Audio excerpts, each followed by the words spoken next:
If you've been going around the good old internet looking for the right podcast to fulfill your New York Yankees needs, well, I'll be the first to deliver the good news to you. You have found it. Here on Yapping Yankees with me, your host, Mike Scudero, you and I will be discussing the latest news, takes, and talk throughout the entire Yankee universe. Oh, and there may be some ranting on my behalf. Yeah. Anyway, what do you say we get to it? Let's get to yapping! Well, hello there, my fellow Yankee fans, and welcome to episode 246 of the Yapping Yankees podcast. As always, I am your host, Mike Scudero, your friendly neighborhood Yankee yapper with the best yap in all the land, here on December 22nd, 2024, yet another extra large order of the Yappuccino. Thank you very much. Oh my goodness, third week in a row, my good people. That does not happen too often on Yapping Yankees off-season episodes the last couple of years, since I started doing the bi-weekly off-season format last year at the end of 2023. That does not happen too often, but nonetheless, I am very happy to be here with you for yet another week of some awesome Yankees talk. Last week was quite the unique episode and quite a confusing and jarring episode because I was really going into it, and I did say this last week as well, so it shouldn't come as a surprise really, but I went into last week's episode really being baffled as to how to go about it because it was almost like a post-mortem mentality when talking about Soto leaving. But then because the Yankees picked themselves up off the canvas less than 48 hours later and signed Max Fried, then proceeded to trade for Devin Williams, a top elite closer throughout the entire game of baseball, I was like, well, right after the Soto thing, I was planning on it being a sadder episode, despite it being very complex, because there's a lot that goes into it and a lot to talk about with that and a lot to unpack.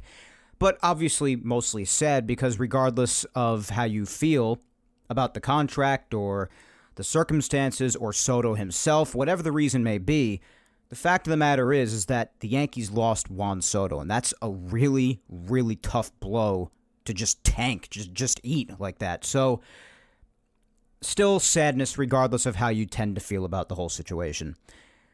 So that's really the mentality that I was expecting to have dominate the episode, really. But then there were positives to end off the week, so I was like, wow, this is going to be weird. So, did last week's episode the best I could. It was almost 2 freaking hours long, despite it being an off-season episode, without any action even happening in-game. So, I hope all you troopers out there who stuck around for the entire freaking thing enjoyed it. But nonetheless, that was last week. And then the week before that, I was back because there was a 3-week hiatus since the World Series, pretty much, and I just wanted some time away. So, there was that. And now, I'm here because, like I said last week, if there were more moves being made, especially bigger ones that weren't talking about just a week later, that I would be right back here with you on today's date, the 22nd, here on another Sunday. And go figure, this past week the Yankees make not just another move, not just 2 more moves, but 3 more moves. So I'm sitting over here saying, well, I guess I'm doing another podcast on Sunday. So here we are for the 3rd week in a row here on Yapping Yankees. Now, the interesting thing, though, about this is, and I just wanted to get this out of the way at the top of the show so that we don't have to talk about this later, and just so everybody is aware, and you don't have to wait for this announcement later on, especially for those people who don't stick around for long, because they have the attention span of a goldfish. So I'll just get this out of the way at the top of the show so you can hear it right away at the beginning.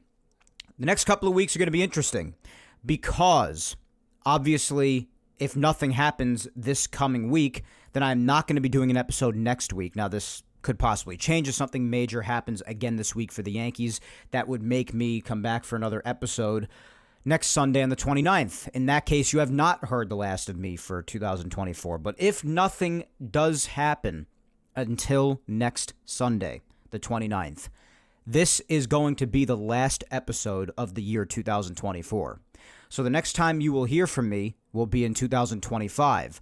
Also, after my 28th birthday, which is on January 3rd, because the next Sunday after next one, the 29th, is Sunday, January 5th. And because my birthday is on the 3rd, if I were to do that episode on that day, I would already be 28 years old. It would be post 28th birthday. But there's another thing to talk about even on top of that. On the 5th, I'm actually going to be busy that entire day. The weekend of my birthday is going to be a whirlwind, so I'm not going to be around to do an episode as much as I would like to. I'm not going to be around.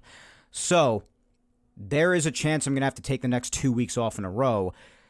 But, again, this could change. Something happens again this coming week leading up to next Sunday. I could be back at you for a 4th week in a row next Sunday the 29th, and that'll be the last episode of 2024, and then I could just go comfortably back to the bi-weekly format and take off on the 5th like I have to. So, a lot of this depends, but that's the situation going forward. Long story long, I guess what I'm trying to say is, if nothing happens this week, take off next Sunday. It'll possibly be until January 12th that you hear from me again, which will obviously be the Sunday after the 5th. So if nothing happens this coming week, you're probably not going to be hearing from me on this show, at least, until the 12th. Obviously, I'm going to be around on social media. You could always get a hold of me then and see what I'm doing and talking about on there, on any of my social media platforms. Facebook fan page, Mike Scudero NY. But if you want to see me active, then you should really go to Twitter, at Mike Scudero especially, but also Instagram, Mike Scuds97. So if it's tough for you whenever I take a couple of weeks break from Yapping Yankees, well, I'm always around on social media, and you can hit me up there, see what I'm up to, see what I'm talking about, the whole dealio. So there's no big deal there. But I wanted to definitely at least let you know about some potential scheduling going forward so you're not caught off guard. And I wanted to get that out of the way here at the top of the show so you don't miss it in case you want to tune out early to this show. And you don't miss it if I were to talk about it later on. So that's that announcement, guys.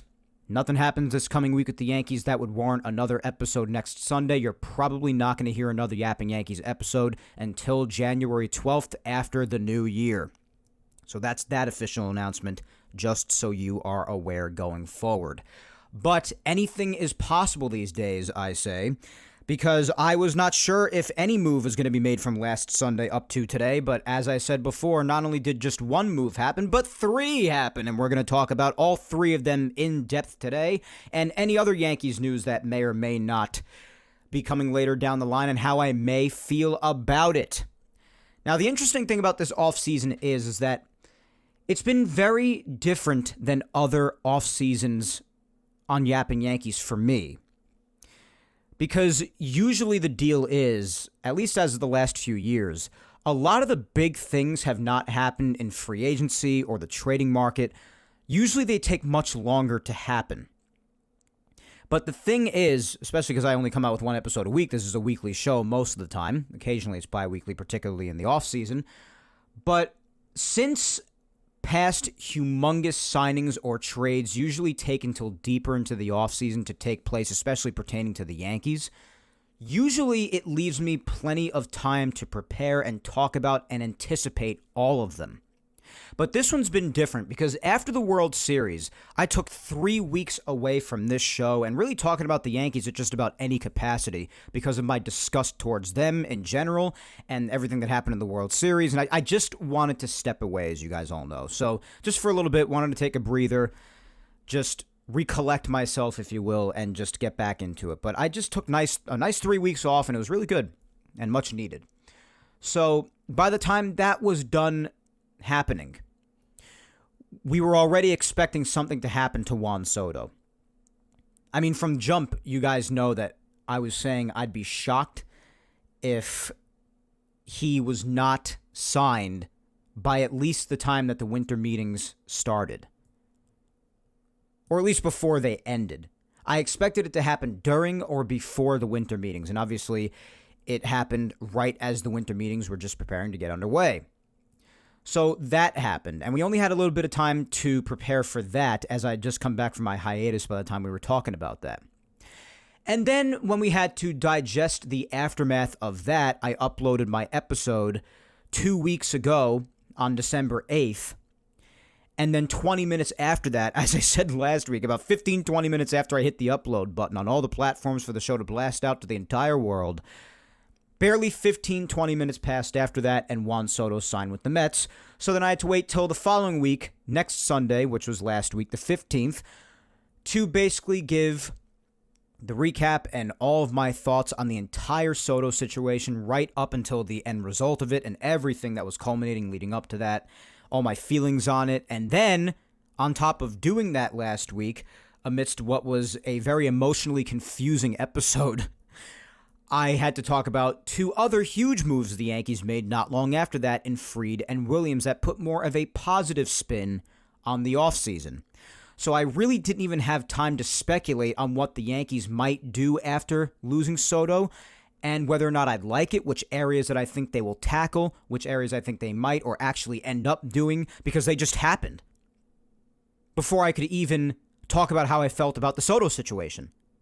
And now this week, after I went through all of that, because all of that took up the entirety of last week's episode, I didn't really get any other chances once again to do any speculating last week. And I briefly touched on how I felt about certain candidates like Christian Walker and Cody Bellinger, and certain pitching options like Max Fried and Roki Sasaki, and you run down the list: Anthony Santander, Teoscar Hernandez, all the many names available throughout many different positions and aspects of each team, pitching, hitting, whatever the area of the team may be. I briefly touched on all those names at one point or another, but never really got a chance to truly speculate and do a deep dive, like I usually do each winter. I do it every winter for the offseason. But because of how everything's lined up and how sudden everything's been and how on top of each other everything's been, how out of the ordinary that usually is, especially considering it's not really even the new year yet, and sometimes next to nothing happens until after the new year in a lot of off seasons. So this has been a different off season than a lot of others in the recent past. So I really haven't gotten a chance to deep dive, and there are so many names that have flown off the board now up to this point. Some still remain, but so many have flown off, so it's been a really unorthodox and unusual offseason for me as far as getting to speculate. Not so much reacting to everything and giving my thoughts, but speculating. Because it's all getting done so quickly and so on top of each other before I even get a chance to talk about it or even think about it. So today, I'll be sure to definitely talk about everything that happened this past week, give my thoughts about what I thought leading up to it about certain candidates, what I think about it now, since I really didn't get to speculate too much on a lot of them prior, but I'll do my best to talk about them every way that I can and be honest and forthright and the whole deal. I can't stop playing with this little thing I have from my desktop chair. It's like a screw that fell out, and I can't stop playing with it. So if you hear some clicking in the background, that's just me doing my usual fidgeting nonsense. But anyway, lot to digest today, my friends, because again, a lot happened this past week, as a lot has happened these last couple of weeks. A lot to digest, a lot to take in, lots of complex thoughts flying around, because unlike a lot of people that view a lot of things as black and white, it either sucks or is great, or what have you, just a very black and white point of view, I always have a great balance of positives and negatives and a lot of different things I like to weigh, and sometimes even just a couple of things being true that not many people might think could be true at the same time, but I happen to think are true. So why don't we start from the beginning, from last week. So last week was a lot. We reacted to Soto, gave all my thoughts on that, and I have one more thing to touch upon as a follow-up to a couple of things we spoke about on last week's episode. But other than that, we talked about Soto. We know how we feel on that. We know how I feel. Talked about Fried and the concerns there and a lot of the positives there, because there are many more positives than negatives by far when it comes to Max Fried, no doubt about that.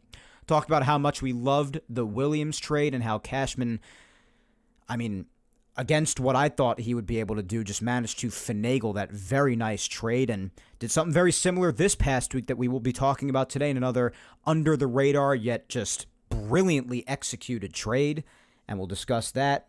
We'll be talking about another nice trade that was made first off at the start of this past week. Another nice trade by Cashman, but definitely one of the bigger names on the market as potential fill-ins that the Yankees could just pursue in trying to make up for losing Soto as best as they can. I mean, you could talk about the impact of Soto all you want. We're all aware of it, and we all agree with it. We all understand it, at least I do. But the fact of the matter is that that's done now. And now what they have to do is they continue to be in win-now mode, and that window of opportunity continues to close with each passing year. Got to do what you can to pick yourself up off the canvas as best as you possibly could, dust off the damage, and continue pushing forward here. Pivot to as good of a plan B as you could possibly do. And I did say this last week, and I'm going to continue that same sentiment this week, that for the most part, I very much like how Plan B has gone as far as all the millions of other different ways it could have transpired and all the different avenues they could have gone down. I just really think that, obviously there's no perfect plan, but I think they've done almost as good as they possibly could. Almost being the key word. But we'll unpack all of it. So you had a trade at the start of the week, then you had another that brilliantly executed under-the-radar trade towards the middle of the week that I mentioned earlier that happened as far as bullpen reinforcement. Little hint there. And then the signing that happened most recently. We'll unpack all of it, and then we'll do some speculating as far as what else the Yankees may or may not, could or could not still do going forward for the remainder of the offseason to fill in any other remaining holes they may still have on the roster. So today we'll offer much more of an opportunity for more in-depth analysis and speculating much more than the last couple of weeks have allowed us. And then at the end of it all, I will be bringing back a social media segment to end this episode. It's been some time since we had one. And not only that, but you guys could be going the next 2-3 weeks without hearing from me once again, so I figured leave you with at least having brought back the social media segment for one last time, possibly in the year 2024. So we will be having that after all of said updating, speculation, analysis, so on and so forth. So we will be getting your interactions once again on today's episode. 246, guys. Isn't that crazy? Still remember when I started episode 1, guys. But let's not get all nostalgic and get taken off course, as I'm sure my ADD would love. I got to keep my yap in order. So let's go in order this past week as far as what happened with the Yankees. And the episode title pretty much gives it away, but you already know what happened unless you're living under a rock. So there's no need in hiding it, just that we will go in order. First and foremost, just a couple of days after the last time we spoke, Tuesday comes around, and it was announced that one of the bigger names out there as a possibility for the Yankees did end up becoming a reality. The Yankees traded with the Cubs to get Mr. Cody Bellinger. Give me a hell yeah! Hell yeah, Stone Cold. And I really mean that. I do mean that, because Bellinger was an interesting one. Because other than him pertaining to the Yankees, the rumors were strongly surrounded around Kyle Tucker. And we mentioned that last week, what ended up happening to him. He went to the Cubs, which made it all the more likely that Bellinger would have been dealt. And the only thing that really seemed to be standing in the way of a Yankees and Bellinger union via trade after all these years of people speculating that he belongs on the Yankees, he should be here. This goes back years. People were mentioning Bellinger going on the Yankees, especially since he spoke out after the cheating scandal in so much support of the Yankees and Judge not having won the MVP unrightfully in 2017, and obviously mad for him and his own team in 2017 for all that, and people saying, oh my God, Cody, you are a Yankee, this and that. This goes back years. Plus, there's the family history because his father, Clay Bellinger, was a Yankee for some time as well. So there is some history with the Yankees regarding Cody Bellinger. And at this point, because of all that and because of the fact that Kyle Tucker was also no longer available, you could always get him at the trade deadline or at some other point in the future. But as of right now, when Kyle Tucker was done with, people were looking to Bellinger. The only thing that really seemed to be standing in the way of that happening was the Yankees and Cubs disagreeing on money. The Yankees were looking at the Cubs to eat some of the remaining part of Bellinger's contract, and there seemed to be some disagreement on it. And that was when the Tucker to the Yankees rumors began to heat up a bit, but then that subsided, of course, because there was a difference in, from what was said, it seemed like they might not have wanted to part ways with Luis Heel or certain others. They just didn't get on the same page with each other with Kyle Tucker did the Yankees and Astros. And it was kind of hard to believe that they would have gotten anything done involving each other anyway because of their history and whatnot. I didn't see it happening, although part of me was excited because Kyle Tucker himself is a fantastic baseball player. There's no denying that at all. And I would have loved if he became a Yankee. But it just was not meant to be, and I'm not surprised the Yankees and Astros didn't ultimately get that done with each other. But nonetheless, when that happened with the Cubs and Tucker, Bellinger became very, very likely at that point because the Yankees were looking for some sort of outfield replacement, especially because Bellinger does more than just outfield. He's very versatile, can play first base as well. He said he'd be willing to play any of the 3 outfield positions, just whatever the Yankees really require from him from one day to the next. So that's really awesome. But when it comes to thinking more outfield, more so than anything, the next option of someone who could also play outfield was Bellinger. And it really just seemed to be a really sensible fit, just with the money being the only problem. But the Yankees and Cubs seem to have come to an agreement, and I gotta say, this was another very nice trade for the Yankees. Not the sneaky, on the down low, under the radar, really sneaky good trade that I mentioned before, but still a very good trade nonetheless. The overall surrounding details are that going back to Chicago was Cody Poteet. And listen, Cody Poteet was a very nice young arm, and he came through for the Yankees whenever the Yankees called upon him and whenever they needed him.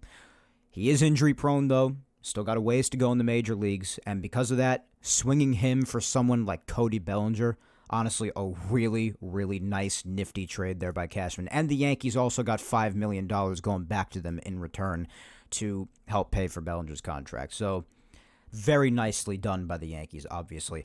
As far as what remains on Bellinger's current contract, he has 2025 and possibly 2026 from what I understand here on this contract website, just as a reminder to me to refresh my memory.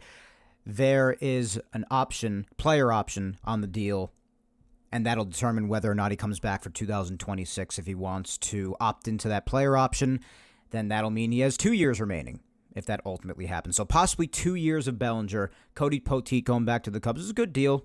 Control there, young pitcher with a lot of potential, and they also gave the Yankees some money. So honestly, really nice trade for the Yankees. And just a little bit more detail on that money that I had mentioned before was the $5 million that the Cubs gave back to the Yankees. And the way the Yankees are going to handle that in regards to Cody Bellinger's contract is that $2.5 million of it, so half of that $5 million, will cover his 2025 salary. So that helps the Yankees just a little bit. And that other $2.5 million will either cover the buyout if he doesn't exercise that player option of his for 2026, or if he does opt into that player option, it'll help pay for his 2026 salary. So it depends on what he does with that player option after this year's done, but that's how the money will be handled and allocated. So, with this said and done, the union that everybody was expecting, particularly after Kyle Tucker was dealt to the Cubs, finally took place. Cody Bellinger, after all of the people thinking for years now that he should have been a Yankee a while ago and especially belonged here now, well, it is officially a reality. Now, as far as Cody Bellinger himself, not so much with the money or the contract itself or how nice the trade was. I do think it was a very nice trade. I give the Yankees another huge thumbs up on this. And by the way, little fun fact that I saw somebody mention on Twitter as well. This happens to be the first trade ever, I believe, involving two Codys. So that's also a very little interesting fun fact right there. But Cody Bellinger himself, how I feel about him as the player he has been for years now and throughout his entire career. When this was first announced, and I was really, after Tucker went over to the Cubs, I was really hoping that this would be the move that the Yankees make, because I did think, especially when the outfield comes into it and thinking of all the other things he could do for them, as far as playing first base, being willing to play any outfield position, being a lefty hitter at Yankee Stadium, taking advantage of the short porch, and just his numbers probably increasing at least a little bit naturally playing at Yankee Stadium 81 times a year. Cody himself has, as we know, a complicated history. And this has me feeling a little mixed about him specifically, but don't get me wrong, I feel a lot more positive about him than I do negative. But there are some little risks and wild cards and red flags to pay attention to. I always like to be objective and bring perspective to certain things, and this is one of them. Let us not forget that while between 2017 to 2019, Cody was a fantastic player. He was awesome. 2017 was an amazing season for him. 39 home runs, 97 RBIs, an average around 270, 352 on base percentage, 581 slugging, which amounts to a 933 OPS, 143 OPS plus. Phenomenal season. 2018, he played every game of the entire season, 162 games. 25 home runs, 76 RBIs, 260 average, 120 OPS plus, 814 OPS. Not as good of a season as 17, of course, but still a fine season. You take that. And in 2019, that was 156 games, this was the season of his career. 47 bombs, 115 RBIs, 305 average, 406 on base percentage, 629 slugging, amounting to an OPS of 1,035, 167 OPS plus. Ridiculous.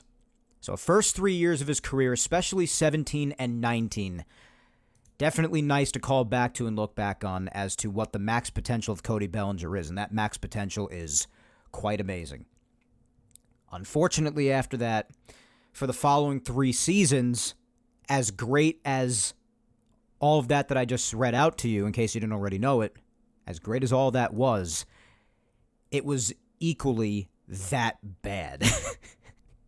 He went from one of the top players, top outfielders in the game, to one of the worst players on the planet. Talk about a 180. 2020, now, we all know what 2020 was, and this was good for him this year in one way because the Dodgers, whether or not you count that World Series, because of the season it was, did win the World Series. So despite this, he did win a ring that year, so that's nice for him. But 2020 was what it was, and that was the first year that he took some significant steps down. It wasn't a completely brutal shortened season for what it was, but definitely a significant step down to the prior 3 years before that. But I don't really even want to look or care that much about that. I don't really hold anyone really responsible as far as their numbers and really just go in on what they did that year. So I want to grant Cody the same thing and the same grace, but it doesn't even help if you look beyond that for 21 and 22. It just continued. 21 was generationally bad. 95 games, missed a lot of time due to injury, almost half the entire year. 10 home runs, 36 RBIs. He batted .165. His on-base percentage was .240. Slugging .302. Barely a .300 slugging percentage. .542 OPS and a 44 OPS plus. For people who are not familiar with OPS plus, guys, 100 is league average. 44. 22 really wasn't that much better. Played a lot more games, so that's good. 144 games. Big bounce back with that by about 50 games. Makes a difference. 19 home runs, 68 RBIs. Average still really low if you care about that. 210, 265 on base, 389 slugging. Still a sub 400 slugging percentage. 654 OPS, really bad. An 81 OPS plus. An improvement over 21? Absolutely. Overall, still a bad year. Bad year. But then, something crazy happened. As brutal as especially those 2 years were, and as great as 17 to 19 were, the pendulum swung to the other extreme once again when he went to the Chicago Cubs. 2023, he had almost as good of a comeback as I have seen a player have, considering how bad he was just the couple of years prior to this. 2023, in 130 games, went back to hitting more home runs, 26 home runs, driving in 97 runs, so about 100 RBIs again, just short of it. 307 average. It was the first time he had a 300 average since 2019, the second time he did it in his career. 307, on-base percentage shot right back up to 356. 525 slugging again, amounting to an 881 OPS, just south of 900, real solid. OPS plus back up to 139. And then last year, same amount of games played, 130, so still missing about 30 games, but could be worse, I guess. How many people play entire seasons now? Not too many. 130 games, 18 home runs, 78 RBIs, so a bit more down again. 266 average, 325 on base, 426 slugging, 751 OPS, and 111 OPS plus. So a step down from 23, but still a fine year. It was fine. He was solid. And then considering you get some pretty damn good defense in multiple positions, versatile, which we always talk about, teams value that a lot these days. So that's the main thing, if you could pick at anything. That's a little bit unsettling about Cody Bellinger. He's a bit of a wild card as far as production. He's had injury issues in the past. So you hope that you get the plus side of that, of course. But the thing is, since he was down last year, there's reason to believe, not down last year, I don't want to say down. Down compared to 23, but still a fine year. Now, as far as his habitual decreases and increases, his fluctuation throughout his career, one might say that, might be going back up this year. But also he's a left-handed hitter at Yankee Stadium. So a few more fly balls, if he ropes them down the line, might get out. That might not get out in other ballparks. Wrigley's definitely a harder ballpark in a lot of areas to hit home runs than Yankee Stadium is. In Yankee Stadium, you definitely still have to get a hold of a ball pretty good to hit it out to right center, like towards the Yankee bullpen.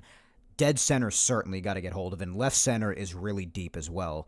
I mean, the visitors' bullpen is just about 400 feet away from home plate, so it's not easy to hit a home run in Yankee Stadium in those areas, but if you get one right down the line, it's easier than a lot of ballparks, admittedly so, especially right field. So a lot of those fly balls could turn into home runs for him. Naturally, being a lefty at Yankee Stadium could see your numbers, and really should see your numbers increase at least a little bit, add on to that home run tally, so I would expect at least 25 bombs out of Cody this year.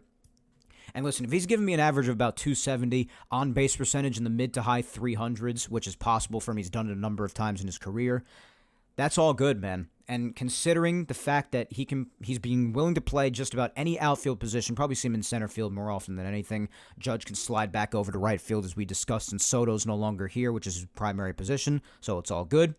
I know people were talking about Dominguez getting center, but they're going to have to keep working with him on left field, and he can still learn, man. He's still a young sponge ready to take in anything that he can get because, he's still at that age where he is learning anyway, so he can absorb a lot at his age.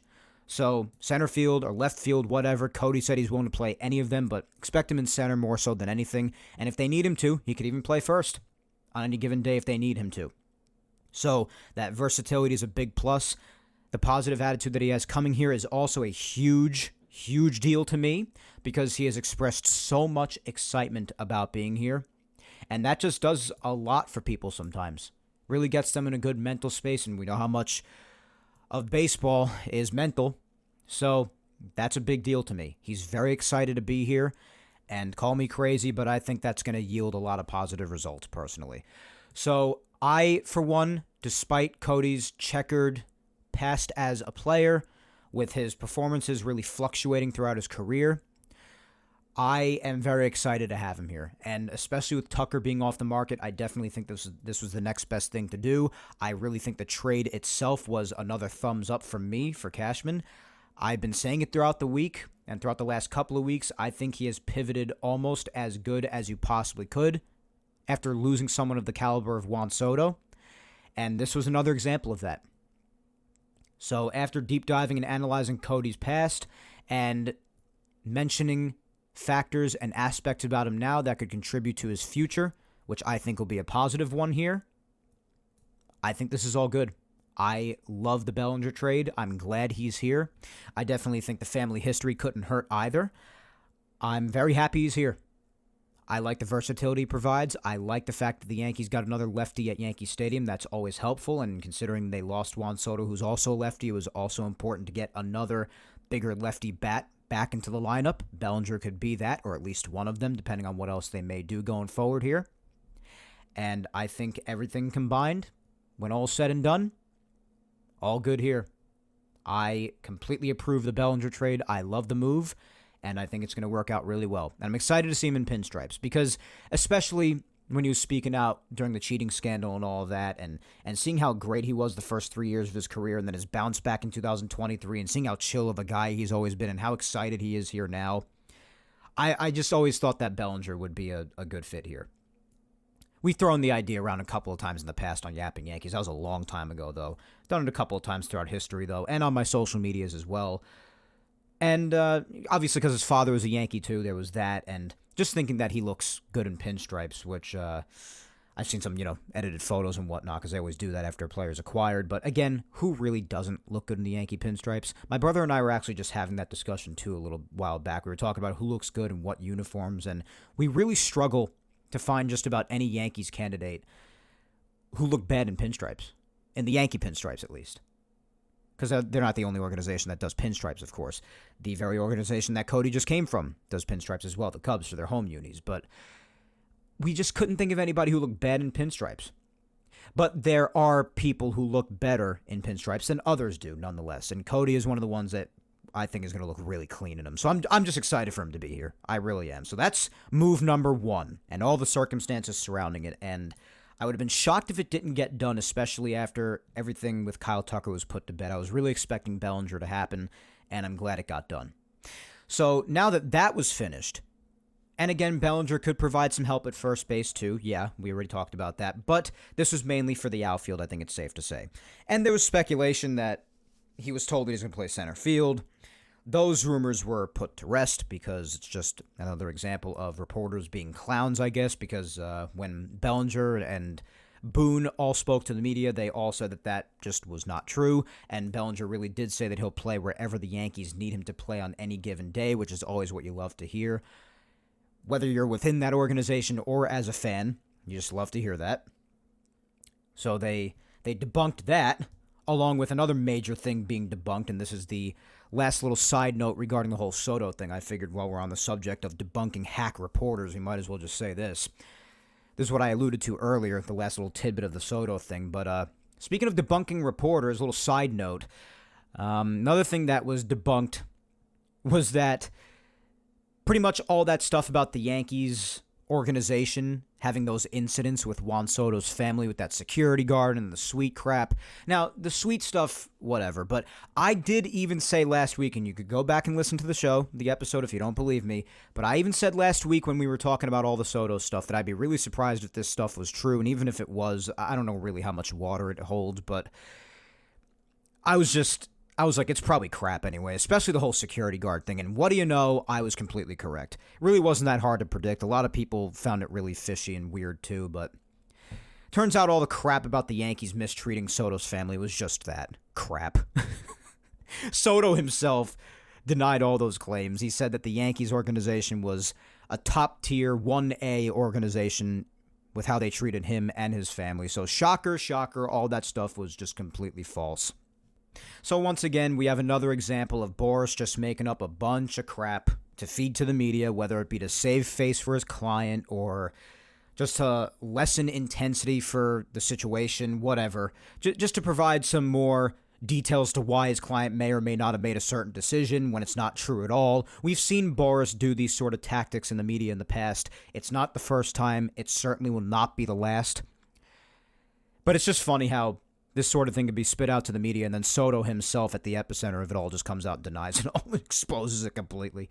It's just great when that sort of thing happens. It's almost nothing better than when just media crap gets completely exposed and crapped on.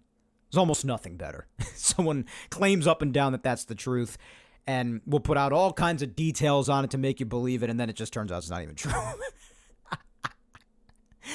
It's good.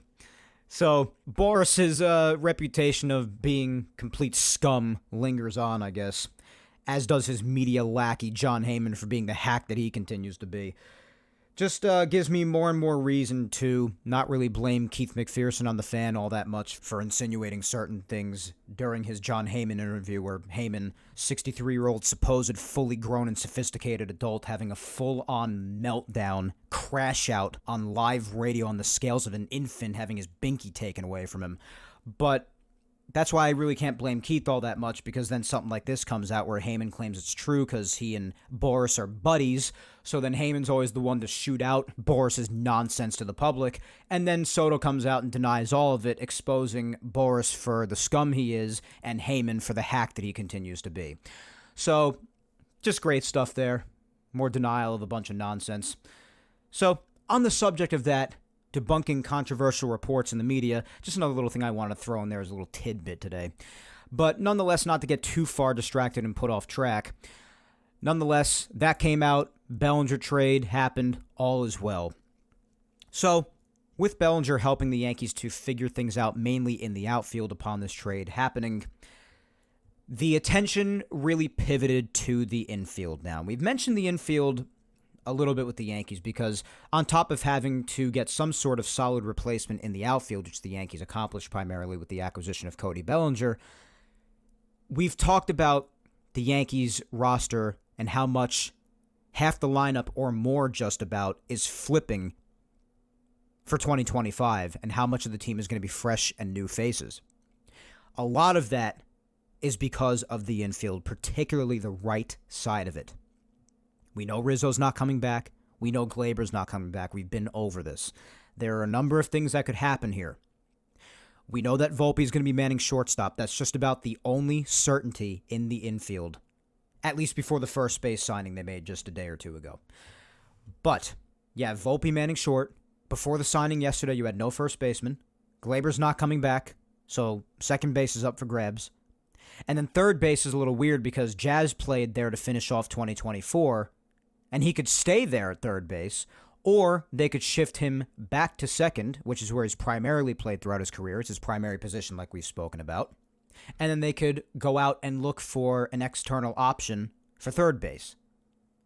Obviously, Caleb Durbin went over to Milwaukee in the Devin Williams trade, so that's no longer an infield option. Kind of happy about that because I did not want an unproven talent to be debuting on a team that just lost Juan Soto. I'd rather some more proven and reliable major league talents.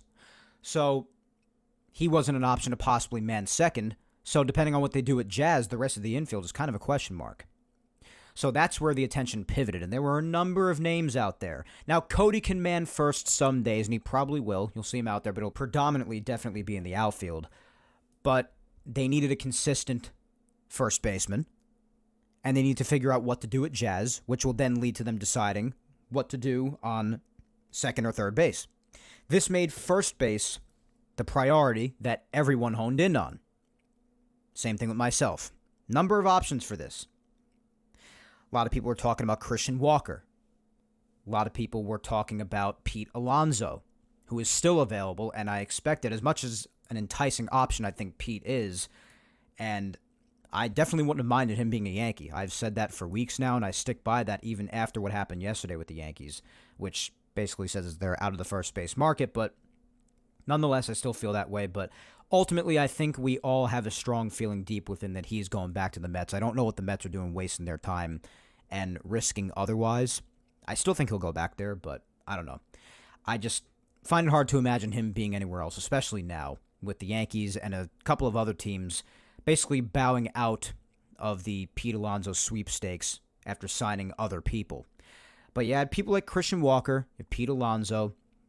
You had people whispering about Anthony Santander on the Orioles, even though he has some outfield time, plays some first base. He's below average outfielder. He's an okay first baseman.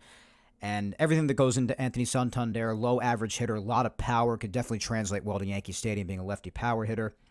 But drives in all of his runs more or less via the home run, or at least a good deal of them. And not the best glove, depending on where he's playing. But people were talking about him. People were talking about other options on the market, like Paul Goldschmidt, free agent, had the worst year of his career as a whole last year on the Cardinals. Obviously a very respectable first baseman as far as the past, one of the better ones to play in recent history, honestly. Really, really good career for Paul Goldschmidt. Very nice. But also did collectively have the year that he had last year. He's 37 years old. But there were a number of names. The point is, number of names being thrown around as potential options for the Yankees to pursue. The main ones that I was looking at, if I'm being honest, and that's what I am here on Yapping Yankees, otherwise why do it, were Christian Walker and Pete Alonso. Pete, the power would only be even more so in Yankee Stadium. His defense has vastly improved at first base since he came up from the minors. I remember a big thing about Pete Alonso when he first came up, being that his defense was not up to par, and it was a big concern. The hitting would be there, but the defense would not be. Well, over the years, his first base defense has actually really improved, so that's a big plus, because we Yankee fans are used to good defenders down there at first base, especially since we got, over the years, Tino, Teixeira, so many great first basemen. And then even after a few years after Teixeira, when the Yankees got Rizzo, Rizzo was as good of a defender as could possibly be up until 2024, and mainly 2023, when he basically post-concussion. Pre-concussion, we know how great of a defender Rizzo was. He was a defender for the ages, platinum glove winner, as good as you could possibly hope for. So the Yankees are hoping to get a defender that will restore that defensive glory at first base that we are so used to throughout history. And considering that was a big part of it, and seeing how much his defense has improved along with the power he would provide, and the Yankees do need pop, other than just Aaron Judge, that's why Pete was an appealing option to me. Now, of course, his average has declined over the years. He's a high strikeout guy, so that's unappealing to a lot of Yankee fans too, but he definitely does come with his fair share of positives as well. Not to mention the somewhat petty appeal of wanting to snag him away from the Mets after everything that happened with Juan Soto. So there's that too. But he was definitely a big one on my mind, and so is Christian Walker. Christian Walker, while at age 34, older than options like Pete Alonso. Christian Walker will give you a decent offensive season, that's for sure. Home runs probably in the mid to high 20s, especially in Yankee Stadium, might go up a little bit more. An average in the mid to upper 200s probably. Pretty good on base percentage. Decent slug. Veteran presence, been in the game for 10 years now. He'll give you stellar defense as a multi-time Gold Glove winner down at first base, 3-timer. And because of that, he'll just be a stellar glove down there. So there are definitely a lot of appealing aspects for Christian Walker. Last few years, he's also played a good amount of games throughout each year. Last year, he had 130, but he has history of playing 150-plus a number of times throughout his career, so he won't miss too much time. The vast majority of the time. Last year, 26 home runs, 84 RBIs. Average in the mid-200s usually. Sometimes he'll go up into the 270s, maybe 260s, but he had 33 home runs, 103 RBIs in 23, 36 home runs, 94 RBIs in 22. So he's had the tendency the last few years to put up some decent numbers. There are other first basemen who would be better options than him. There are, in general, throughout baseball, whether or not they're available. But as far as what was available still at this point, and the production he would give you, just some solid stuff. And then you factor in the defense, he's a good option. Really, the only thing that seemed to be standing in the way of this, while money seemed to be standing in the way for a while with the Yankees and Cubs, and it seemed to be a game of who would blink first, as they were describing, the years seemed to be the roadblock for this. From what I can understand, it seemed like the Yankees maybe want him to sign for 2 years or less, but maybe 2 years being the cap, and it sounds like Christian Walker sounded like he wanted 3 years, which would carry him to age 37, because again, he's 34. And it didn't seem like the Yankees wanted to do that. But other details will come out later on after Christian Walker did ultimately make a decision, which he did make a couple of days ago, which I'll tell you about in just a moment. But it did come out that Christian Walker ultimately did get his 3-year deal, but it wasn't with the Yankees. It was with the Houston Astros, who I just despise with every fiber of my being, so I was not happy to hear this. 3 years, $60 million to the Houston Astros. Now, as far as the contract itself, that's more than doable. In my opinion, that would have been fine for Christian Walker. AAV of 20, you're getting a terrific glove, respectable offensive production at the very least. 20 million AAV, 3 years. I mean, I know the Yankees probably don't want to tie themselves down at first base and want to give themselves the opportunity to explore the first base market in the future. But future, I know a lot of people are saying, well, we're in a win now mode. And I'm inclined to agree with that, and I support that, as anyone who listens to me on a regular basis knows. But 3 years, $60 million, that's doable. It is. So when that contract came out, I kind of said to myself a little bit, I'm like, Cashman couldn't match that? I mean, they were really that unwilling to go to the 3rd year, but then some people mentioned Cashman probably not wanting to part with draft picks as well. I don't know. That's really lousy if that's the case, honestly. Because, I mean, you're talking about guys you're not going to see for years down the line when we're thinking about right now, because that's where the Yankees window currently is. So I don't really care for draft picks right now, if I'm being honest. I know it's something you have to weigh, being in the front office of an organization. But if it's going to prevent you from getting a really nice player in the here and now in win now mode, it can't be the only thing holding you back. Can't be it. Or at least not the biggest thing to hold you back. Could have gotten a pretty good bat at first. Again, with lockdown defense and win now mode, it would have been a nice player to have. And the 3 years, $60 million was doable. So I was a little miffed when I heard this. I wasn't too happy. And especially when the draft pick thing was mentioned, that got me a little ticked off. Because that can't be like the main reason on the forefront why you hold back from making a signing like that. So Christian Walker being off the market made me a little bit nervous. Because at that point, we're talking about Pete Alonso, who I would still like. I know what he did for the vast majority of 2024, leading up to his unbelievable moments in the playoffs, which definitely helped him out at least a little bit. I understand that he has his downtimes, extreme downtimes. That's what a lot of power hitters go through. But like I said before, he's got a lot of appealing factors about him that make him a solid option. But then after that, it started to fall off as far as first base options. After Pete, you're looking at if you want to throw Santander over there, or do you want to start looking at an aging vet like Paul Goldschmidt? I mean, it started to get a little, getting a little nervous. So, while waiting to hear what they were doing for first base, and that's really all anybody was thinking about, basically all the reporting on my timeline was that the Yankees were pivoting to a short-term stopgap in the veteran Paul Goldschmidt. Now, I didn't want this to happen. Mainly didn't want it to happen.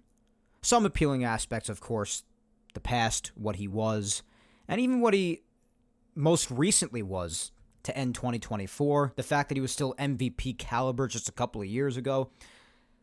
Terrific first base defense, still has that potential and veteran presence. Like, there's certain appealing aspects about him, but the fact that he's like in his late 30s now, and I don't know, stopgaps are a turnoff for me. We know this.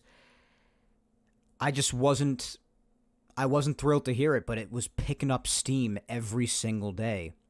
It was getting more and more heat to it every time I went back on Twitter. But while we were waiting on this decision, after all these rumors of the Yankees likely leaning towards Paul Goldschmidt, especially with Christian Walker being off the market now after how likely that appeared to be at one point, the Yankees went on ahead and made a very under-the-radar and well-executed trade that nobody was expecting. Friday, late at night, talking 10 o'clock hour. Don't usually hear of too much breaking news at this time of night. But it came out that the Yankees had traded Jose Trevino to the Reds. I was like, they traded Trevi? You have my attention now. So they traded him, and in return, they received reliever Fernando Cruz and catcher Alex Jackson. Now, let me get something straight with you. The fact that we're talking about Jose Trevino here. And Trevi, while he meant a lot to this team in 2022, definitely not one of the worst backup catchers that you can envision. But the fact of what's happened to Trevi of late, with how his offense really morphed back into what he usually was throughout the vast majority of his career, mainly outside of 2022, when he first came to the Yankees, and the fact that his throwing arm, after his wrist injury, literally dissipated into thin air, just vanished. And it was just a laughingstock at this point. His value plummeted through the Earth's core. So considering that, the fact that the Yankees got anything more, in my opinion, than cash considerations is unfreaking believable to me. And that automatically makes this a fleece of a trade. Regardless. Damn! Don't damn me, Farouk. I'm just telling it like it is. So, the fact that they got anything more than just cash, as I like to say, in my over-exaggerated Italian accent, for Jose Trevino is incredible. As far as what they actually did get back in reality, they got Fernando Cruz and Alex Jackson. Let's start with picking apart Fernando Cruz for a second. Fernando Cruz is a relief pitcher. He is 34 years old, and there's a very appealing aspect to him. Now, if you look at the most basic of facts, you might be turned off by him, but if you do some deeper digging, this could turn out very good. And we've seen many examples of this in recent history with the Yankees bullpen, with Cashman acquiring no names most of the time, throwing them in the Matt Blake lab to be fixed up by Mr. Blake himself, the best Yankees pitching coach in some time, probably since Mel Stottlemyre, honestly. And then they turn into beasts.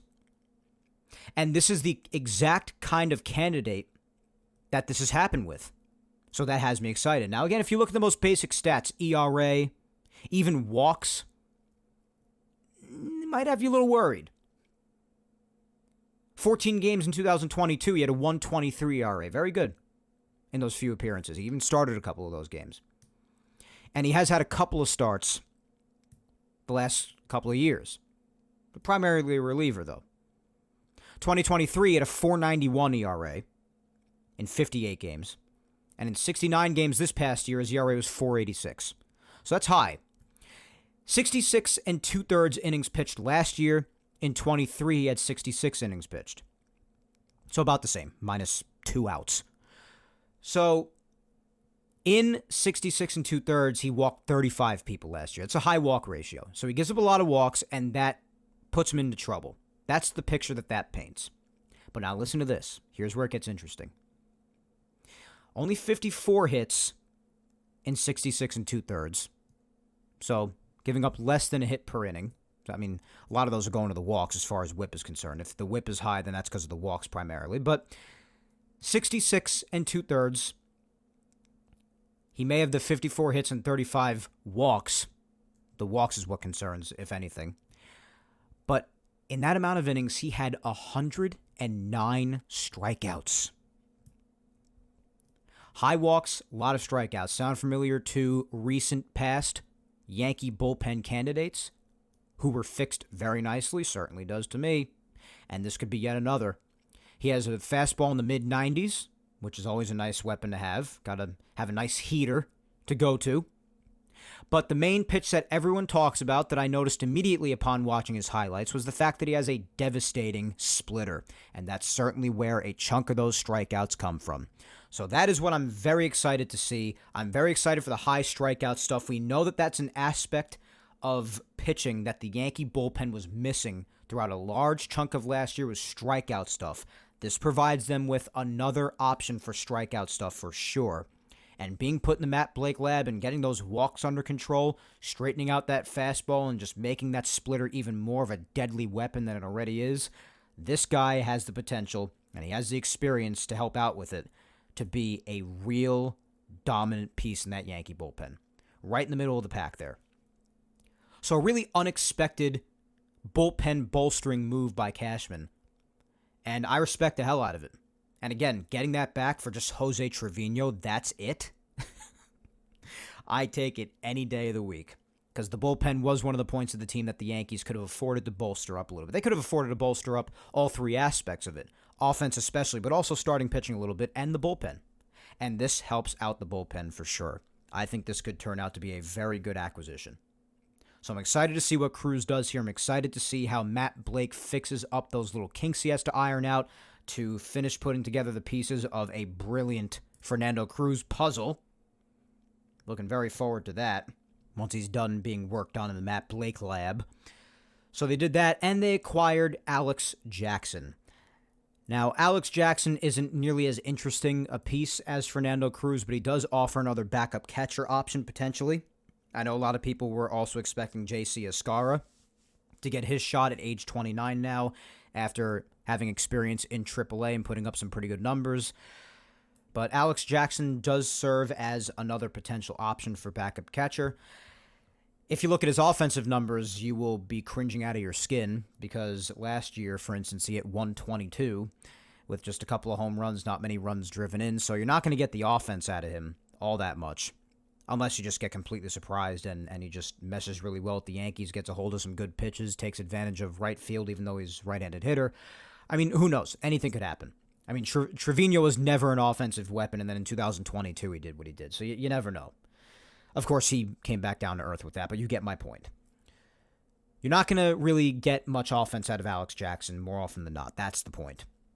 But you're going to get some pretty good defense. Good defender back there, great arm, throwing down the bases from what I understand. So it'll be nice to have another backup catcher who can actually throw people out once again. That's nice. I don't want to disrespect Trevino, but it's not disrespectful to just tell the truth and say that his throwing arm was just absolutely putrid. And it's nice to see another backup catcher that will restore that. So that's all I'm saying, really. But honestly, even though you're not going to get much offensively from Jackson, I mean, backup catchers, all I can really ask from them is solid defense more than anything. I mean, some offense would be nice. It's always nice. You always take it when you get it. But it's really mainly for the defense. They're not going to be getting nearly as much playing time anyway. That pressure's going to fall on Austin Wells being the main guy, I would think.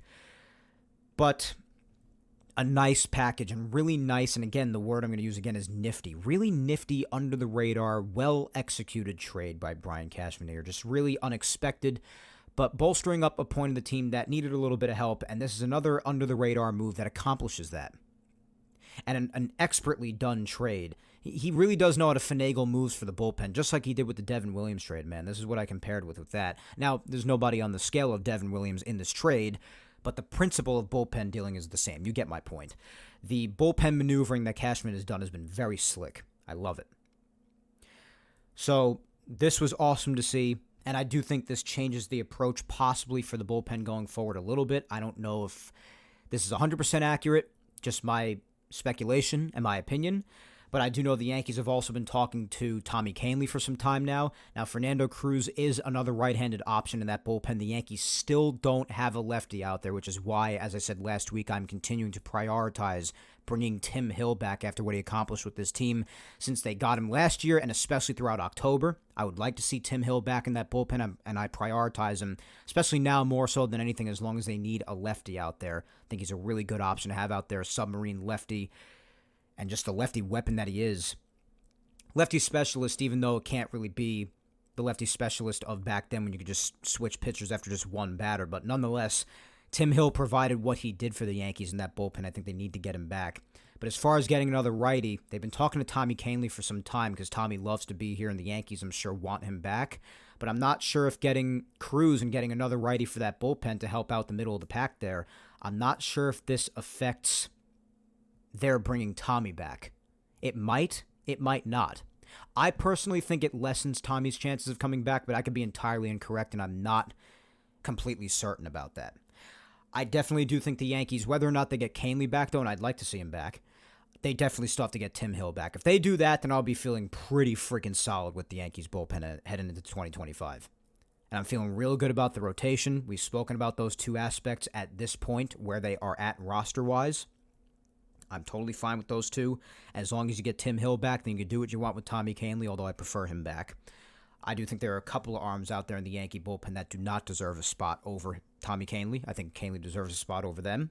I mean, like, you're talking about guys like Scott Effross, who's been out for years, and then we did come back for a short time at the end of 24. He did what he did before being sent back down, so I think Kahnle's more deserving of the spot than Effross. You have Yuri De Los Santos back on the roster, deserves it over him. I'd like to see Clayton Beeter get some shots, so I'm not going to say him, but I definitely think that even if they bring Tim Hill back, there are some names on here that I would rather Tommy be here over them. So may or may not affect their pursuit of him. We'll see how all that shakes out, but I definitely want to see them get Tim Hill back at the very least, because we need a friggin' lefty out there. So there's that primarily. So this took our concentration off of the first base / infield hunt for at least a little bit. But then yesterday, the first base news finally broke, and it did turn out that all the reports that had the Yankees leaning Paul Goldschmidt were in fact accurate, because Paul and the Yankees agreed to a 1-year deal with each other. 1 year, $12.5 million. Well, now hold on a second, Vader. I know a lot of people feel that way, so that would definitely be appropriate for some. But let's analyze this for a second. Now, I'm not mincing words or, being two-faced with you, because I did acknowledge before that this was not an option that I particularly wanted. I do think that there were better options out there. I think that Pete Alonso is better. I would have even rathered Anthony Santander there, if I'm being honest with you, especially when it comes to the age thing. But there are some things to consider here that might make this a little bit more complicated for people who just want to hate this right away. This is still Paul Goldschmidt we're talking about. This is a 4-time Gold Glove winning 2022 MVP, which is just a couple of years ago, like I mentioned before, so that kind of gameplay is not too far in the past. And even in 2023, the numbers were there. Last year, like I mentioned earlier in the show, last year is the first main real sign of any sort of decline with Paul Goldschmidt at age 37, or approaching age 37 at the time. Because, again, before that, Paul Goldschmidt, we all know how amazing of a career he's had. He's a terrific baseball player. And as far as first baseman in recent history, he's going to be remembered as such, definitely. And he deserves to be. You want to talk about having good defense, like we did with Christian Walker before? This is definitely another very nice candidate for that. And both Walker and Paul Goldschmidt are righties, so in comparing them, they're the same in that sense. But I also did think that Christian Walker, not for nothing, I did also want to say that I thought Christian Walker is a better option, especially for what the Astros ultimately ended up getting him with. But nonetheless, once all that's said and done, once something happens, you got to move on to the next option. That's it. There's nothing you could do. So now, analyzing Paul Goldschmidt himself, again, while at age 37, you know you're going to be getting a lot of good defense this year. The offense is what concerns you. Now, his 2024 is interesting because, again, like I said before, on an overall basis, if you look at all of his numbers, that was really the first sign of decline from him. And it was significant, especially just from one year to the next, 2023 to 2024. Because, like I said before, he was still Paul Goldschmidt in 2023. And 2022 is the MVP.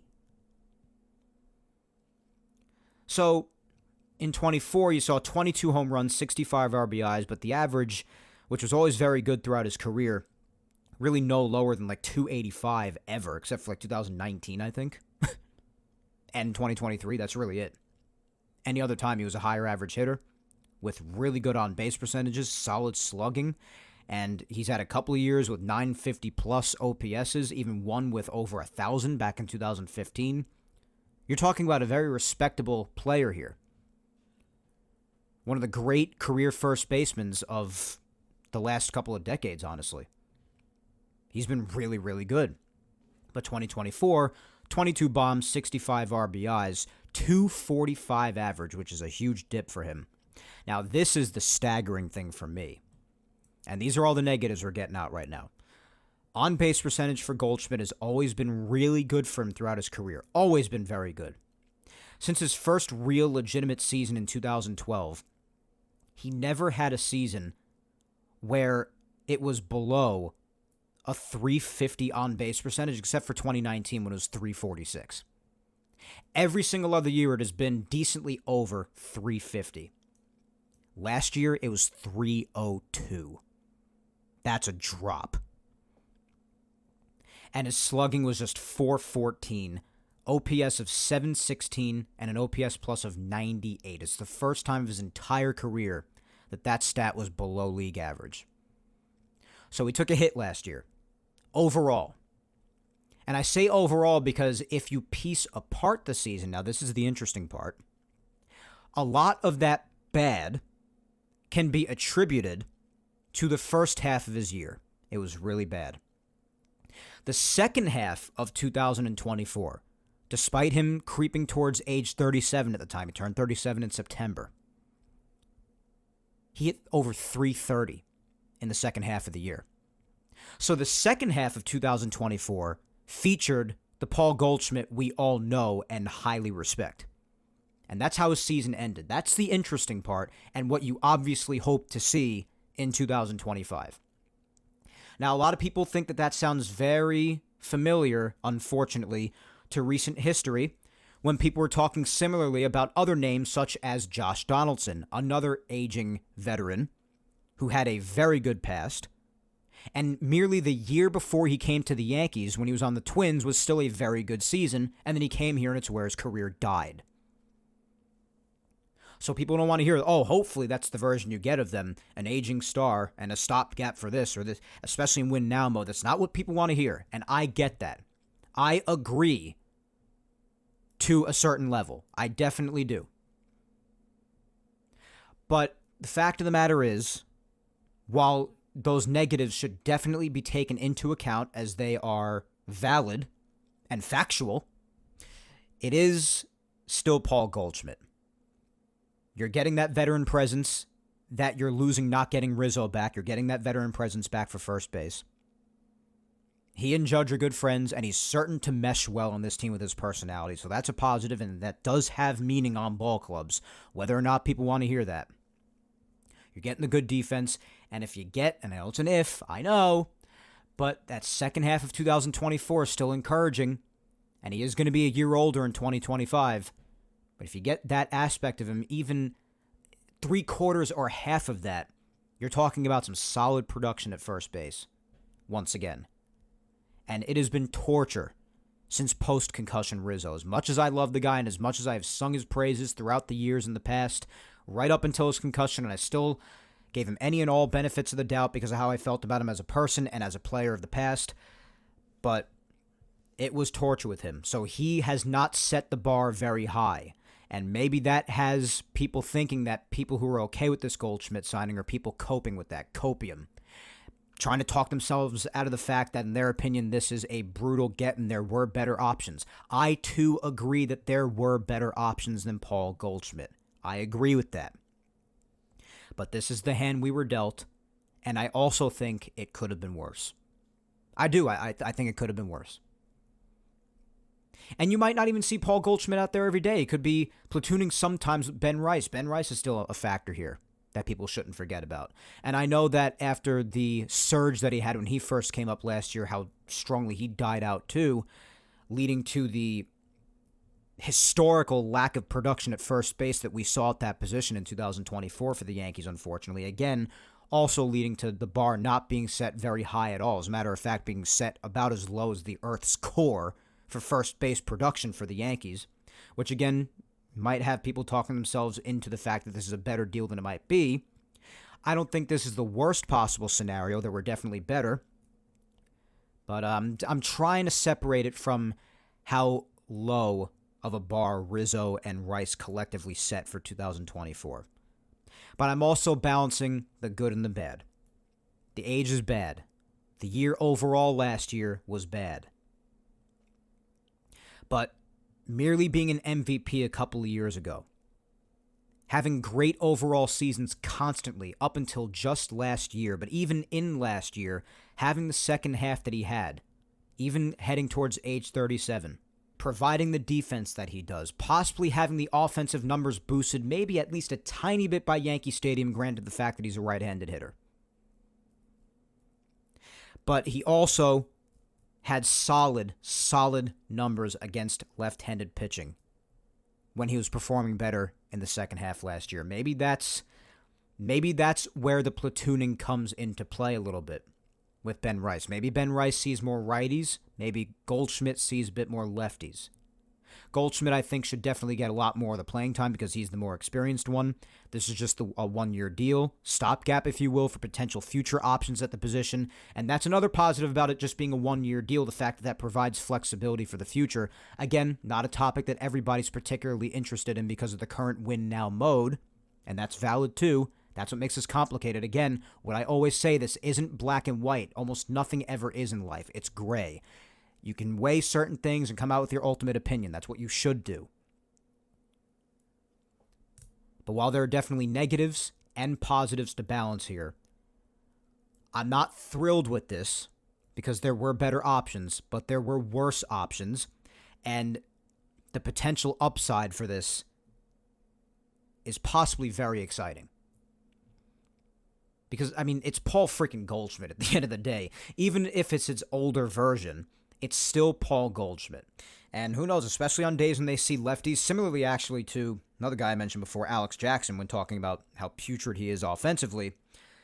Similarly to his new teammate Alex Jackson, Jackson's actually another one with better numbers against lefties as well. So just a little comparison between new teammates there. But nonetheless, the potential for Goldschmidt, even at age 37, heading towards age 38 at the end of 2025. The upside's there. And even the bad production, again, I don't want to compare and then have that be the bar or whatever, but even Goldschmidt's bad overall 2024, despite his great second half, is still eons better than anything the Yankees have gotten at first base, production-wise, defensively or offensively, since concussion Rizzo. And at the start of 2025, that'll be almost 2 years ago. So it's been a while since the Yankees have been respectable at first base, since the unfortunate event with Rizzo and Tatis Jr. at first base in the start of 2023. So at this point, I'm more than anything saying whatever, it is what it is, and you hope for the best. You're just hoping that he can reclaim any resemblance to the form that he had merely 2 years ago, or even in the second half of last year. You're just hoping for that. And again, the 1 year gives you flexibility and confirms that this is pretty much another stopgap, like I said, but we'll see. We'll see how this goes, and then where the Yankees pivot next year when this 1 year's up for Goldschmidt, and see if they could get a younger, better option. I know people are constantly saying Vlad Jr., Vlad Jr., Vlad Jr., but how many times have we heard that Vlad just wants nothing to do with the Yankees? I mean, money talks. I mean, maybe something happens next year where that changes his mind. I don't know. But I highly doubt that happens if any past interviews or words from Vlad are indicative as to his true thinking when it comes to the Yankees. I would really just not hold my breath for that if I were you. But either way, regardless of what happens next year, this being a 1 year contract with someone who has been a great first baseman provides the ability to even have those latter discussions, which is a positive. And hell, if this year works out really well, then you get a great year out of a great player like Paul Goldschmidt, and then get to pivot to someone younger and also great, right? I mean, that's kind of the way you got to look at it, I guess. I mean, this is what it is now. Paul Goldschmidt's a Yankee, whether you like it or not. You got to try to analyze the positives and the negatives, despite how disgusted you may be about it. If you're turned off by the age of it, that's fine. That's a valid concern, like I've said. But there are positives here as well, and some great possibilities. And it's okay to acknowledge them, believe it or not. It's completely fine. So I'm saying whatever. We'll see how it goes. I'm certainly not counting out the positive, and I'm praying for it, as a matter of fact. And I'm not saying it's impossible to happen. It's very possible, actually, because it is Paul Goldschmidt. And I hope for the best with him and his veteran presence. Just one little thing that I wanted to address relating to Goldschmidt and about the Yankees as a whole, because this also pertains to the remaining rumors that there happen to be, because now that the Goldschmidt signing has happened, that takes care of first base more or less for 2024. Now the only remaining huge question mark remains, depending on what they do with Jazz, if they keep him at second, or if they keep him at third, rather, or move him back to second, I should say. If they put him back at second, then they will be considering options for third base. If they keep him at third base, then they'll be considering options for second. Either way, I'm thinking another move's going to have to be made, big or otherwise. And the move on everybody's mind, and kind of feel the same way about it as I do with Goldschmidt, maybe even a little bit more, and it is another fellow teammate of his, and they are good friends, so this could really push it to happen now. The other name being floated around is Nolan Arenado. He would obviously be the third baseman. Jazz would move back to second, and that would set the Yankee team more or less. But Nolan is also another aging former superstar. I heard a person make a joke that, like, if this is the Yankee team back in, like, 2017, the result would be, and it showed a picture of the Mariners winning 116 games in 2001. Because, I mean, if it was just back then when they were in their primes, I mean, what would we be talking about here? I mean, we'd be talking about greatness. But nonetheless, kind of another aging superstar who also has taken significant steps down. Still an elite defender, so he and Goldschmidt have that in common. They've both been on the Cardinals for some time now, and they've become teammates and become good friends. Arenado has a no-trade clause in his deal, and there was some whispers before that he was rejecting trades, one to the Astros, and possibly didn't express any interest in coming to the Yankees either. But that could change now that his friend Paul Goldschmidt chose to sign with the Yankees, so there's that. But stellar third base defense as well, but the bat's going down as well for longer than Goldschmidt as well, and more aggressively, and Goldschmidt at least finished off 2024 very, very well, which Arenado cannot say the same about. So there's more reason to be a little bit more doubtful with Arenado, despite his great past. The age is another factor too, but the reason I mention Arenado in this sense is because there seems to be an air about the Yankees right now that the fan base is incorrectly claiming these days. Especially in light of signing Goldschmidt and the rumors of Arenado coming over, and Arenado's in his mid-30s, 34 years old, heading towards 35. Now, seems to be this mindset that the Yankees are too old all of a sudden. And John Boy, actually, I want to give him some credit for this. I mainly saw this addressed finally by John Boy. He addressed this too on one of his social media stories. I can't remember if it was YouTube or Instagram, what have you, but he addressed this too, and I'm going to have to agree with what he said. This idea about the Yankees being too old is just silly and not true. It's just blatantly false. I mean, if you go around this Yankee team, I would consider older being over age 35. Like, if you're 34, 35, you're creeping towards there. You're at the end of your prime, if not already out of it. But really beyond that is what I consider to be older. Like, Goldschmidt turning 38 next year, that's a bit older. It is. Admittedly so. But if you're less than 35 or pretty much just turning 35, I don't consider you old yet. I don't. So, considering that's the threshold, if you want to make that the threshold, I think that's a fair threshold, 34, 35 years old. Think of how many Yankees on this team are 35 or less. I mean, the vast majority of them. I think painting them with an old brush is really unfair, and again, it's just not true. I don't know where people are getting this idea. Even if you want to analyze the pitching, people are talking about Clayton Beeter being a part of it. He was born in 1998. He's only 26 years old. Garrett Cole, he's 34 right now. He'll be 35 at the end of next year. So he's on that threshold, but still not old. Definitely not. Garrett Cole's still got plenty of great aspects to him, despite his inability to cover first. But anyway, I gotta do my good-natured ribbon, guys. Screw you. All right, Johnny Lawrence, relax. I'm sorry. Fine, whatever. Anyway, keep going down the list. You got Jake Cousins. He's 30, going on 31 next year. Fine age.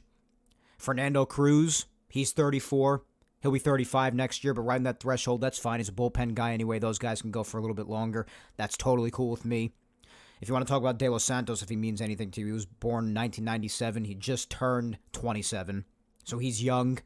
Scott Efros, if you consider him a part of the team, in 6 days, he'll be turning 31, so that's a good age. Max Fried right now, he'll be 31 in a month. Luis Gil's a kid. He'll be 27 in June next year. Yuendrys Gomez, if you want to count him, he's currently on the roster right now. He's born in 1999. He's 25. He's a kid. Ian Hamilton, he's 29, going on 30 next year. Good age. Mark Leiter Jr., he's 33, going on 34. That's an okay age if you consider him as well. Johnny Lowe, Jonathan Loáisiga, despite his inability to stay healthy, you would think he's a fossil, but in reality, he just turned 30 last month, so that's a good age still. Rodon, just a couple of weeks ago, turned 32. That's fine. Clark Schmidt was born in 1996. He'll be 29 in February. That's fine. Luke Weaver is 31. He'll be 32 at the end of next year, and considering what he's doing in this Yankee bullpen right now, that's completely fine. Devin Williams, who they just got, elite closer, he's 30 on the nose, just turned 30 a couple of months ago. That's fine. If you want to talk about the catchers, well, Austin Wells, he's 25. He's still a kid. He'll be 26 in July. You got Alex Jackson. On Christmas, he's turning 29, so he's young if you care about that. In April, J.C. Escarra will be 30, but he's 29 right now. And then you want to talk about the offense. I mean, guys who you'll be seeing on a regular basis. You got Jazz Chisholm Jr. He'll be 27 in February, so he's young. You want to talk about some platooning / bench options? Well, you got Oswaldo Cabrera. He's going to be 26 in March. That's completely fine. He's a kid. Oswald Peraza, if you consider him a part of this thing, still in June, he'll be 25. He's 24 right now still. He's a kid. Ben Rice, in February, is going to be 26. He's a kid. Yorbeat Vivas, in March, He'll be 24. He's a kid. Really, the only one on the infield, as of right now, that's old. The only ones who they just acquired are Paul Goldschmidt, which is fine, because he's the only really old one at 38, really, as of September. Right now, he's still 37. So he's not a fossil for an athlete, but he's older. That's fine. If you have a couple of guys who are older, it's not the end of the world, you know. It's good to have older veteran presence around a team. Even though I really wouldn't expect to see him on the field, I mean, we better not. DJ LeMahieu, in July, he'll be 37.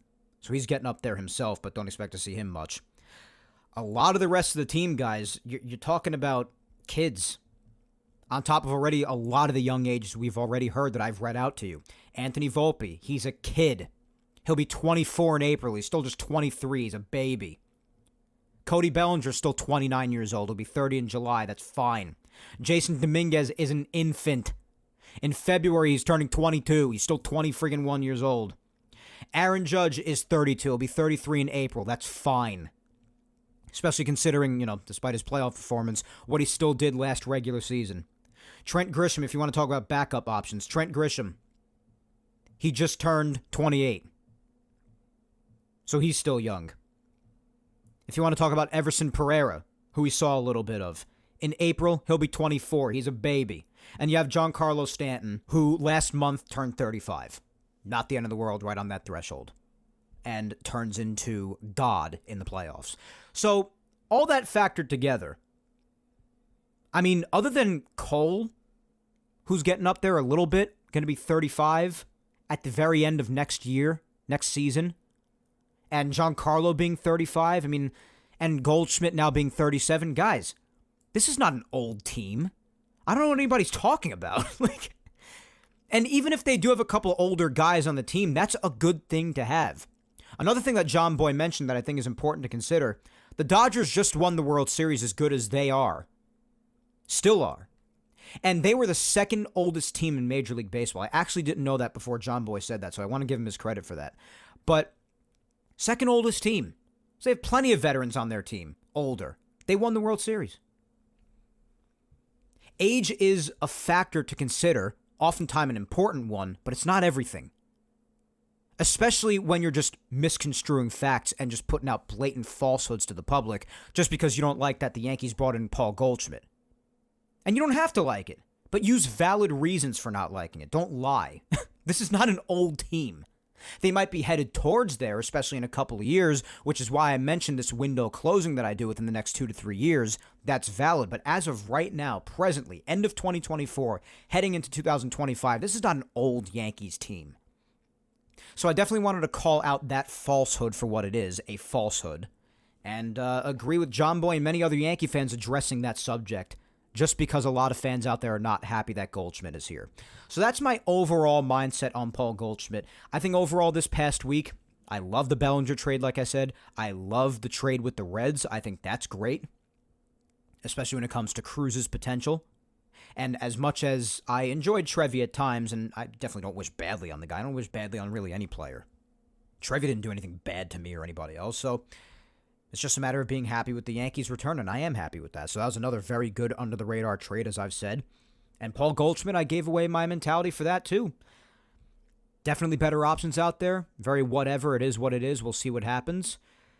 It's the hand we've been dealt at this point. There's no sense in complaining too much about it. Again, I guess it's just a part of me evolving as a fan and a person. Like I said last week, it's possible that could finally be happening after all these years. But there are definitely positives to look at, too, amongst the negatives. And the fact that there were better options at the start of this thing, and even during this thing, at the time Paul was signed, or maybe even right up until the time Christian Walker was signed as well. You can argue that, and you'd be correct, and I would agree with you. But Goldschmidt's a Yankee, and there are positives in this thing, too, and high hopes for him, especially considering how 2024 ended up. We'll see what happens. But Goldschmidt is really the first point of Plan B, the pivot to Plan B, that I haven't been a complete fan of for the Yankees. So all things considered, it really didn't bring my grade so far down overall. It really didn't bring it down all that much, maybe a little bit. It depends what they do going forward still, and if the Nolan Arenado stuff actually has steam to it. Because, again, I like everything else the Yankees have done since losing Soto. I really do. I like it a lot. I've been a big defender of all of it so far, despite my sadness originally with losing Soto, and my understanding still to this point that it was still a colossal loss. But I think they pivoted well before this Paul Goldschmidt thing. I don't think Goldschmidt was the absolute worst option out there, and I don't think it's the end of the world at all. But we'll see going forward, because, again, really what remains is what they choose to do with Jazz, and then whatever position he's not playing, filling that. Then I guess it's really set, other than getting Tim Hill back out there to represent a lefty out there in the bullpen. That's really it as far as I'm concerned. It's been really good today, finally getting a deep dive and analyze the team and analyze possibilities and what they've done and the players themselves, instead of reacting to something massive happening like we had to do last week, primarily with Soto and whatnot. But glad we finally got to do that this week. I was looking forward to that. So that's the deal, guys. Bellinger, Reds trade, Trevino for Cruz and Jackson. And then the Goldschmidt signing yesterday. That was this past week. A lot more positives overall than negatives, but the negatives really come from, I would say, primarily some certain facts about Goldschmidt. But even he has his positives, like I said. But only time will tell to see how these moves that have been made so far end up working out or not working out for the Yankees, my friends. And like I said, there still seems to be at least one more thing to do pertaining to the infield, depending on Jazz Chisholm. And speaking of that, nice little segue into looking forward and looking ahead. That happens to be what the social media segment is today. Today's open-ended question, and since we're decently into this show already, we'll only just read out a few replies, see what you guys had to say. But the open-ended question that I had for you guys today: since the Yanks seem to have the outfield and first base set more or less, if they had one more bigger move in them, what do you think it will be? Especially in light of the Goldschmidt signing, like I said before, there seems to definitely be some steam picking up with the whole Arenado thing. I'm kind of hoping that's not the avenue they go down. But it probably will be, if I'm being honest with you. Obviously, Arenado has to waive the no-trade clause first. But honestly, the other possibility is that they get Alex Bregman. I know that's another name that's been out there that really hasn't been mentioned today. But that's another possibility. They move Jazz back to second base, his primary position, and they get Alex Bregman. Or they can trade for Nolan Arenado. Those are really the two main things, I believe.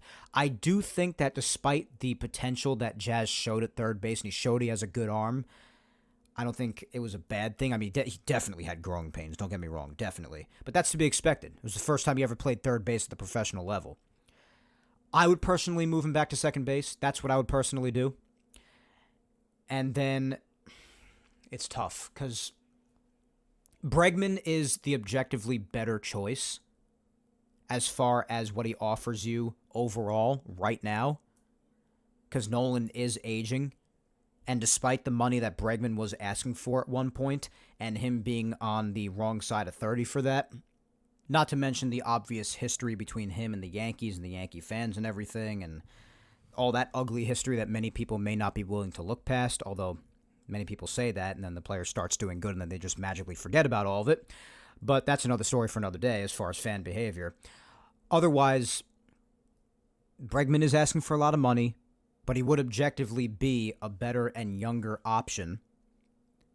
But also, if you were to trade for Nolan, it could give you an opportunity to unload some other pieces that you don't need on the team, unload some salary possibly, which I know the Yankees are also continuing to look to do, find ways to continue to save money, even though they already saved the boatload by not signing Soto, by missing out on him.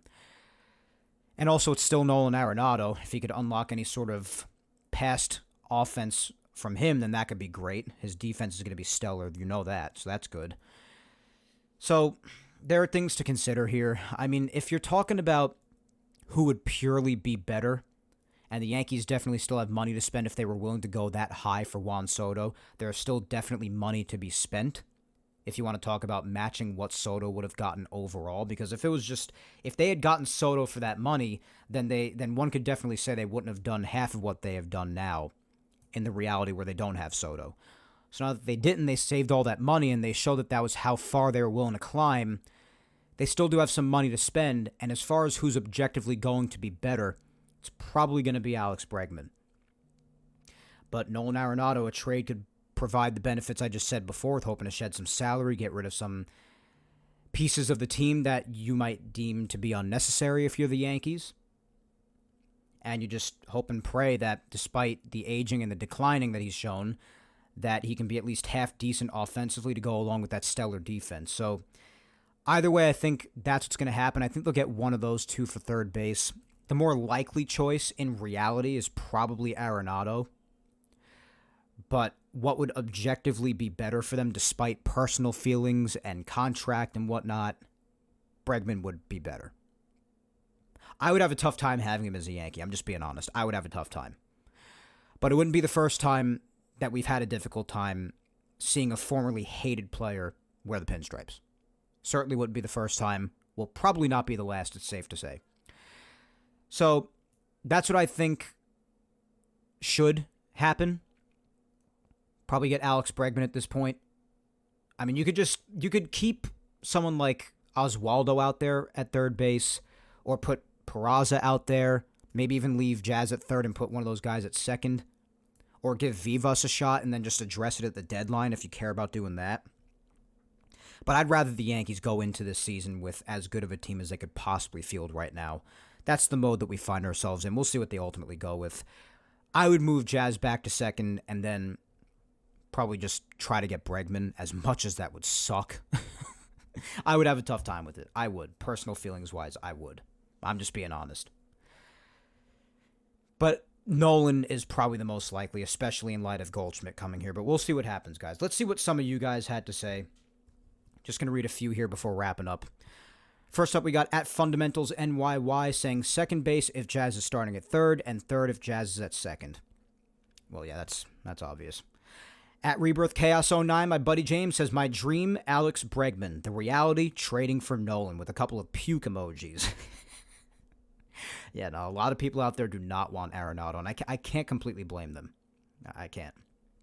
A bunch of years ago, oh my God, give up a few of my fingers for that. But yeah, listen, I get it. In 2024, heading into 2025, not the best. Next, we have at Mike B_923 says likely a trade for Arenado for a starting pitcher. Well, yeah, again, like I said, a trade for Arenado could result in the Yankees shedding some unnecessary pieces and thereby some salary. Some people have mentioned Marcus Stroman being a part of that. We'll see. That could definitely happen. I think that's a good possibility. I agree. At Great Hambino 28 says it's third base and probably Arenado for better or worse. Yeah, that's kind of the best way to put it, honestly, for better or worse.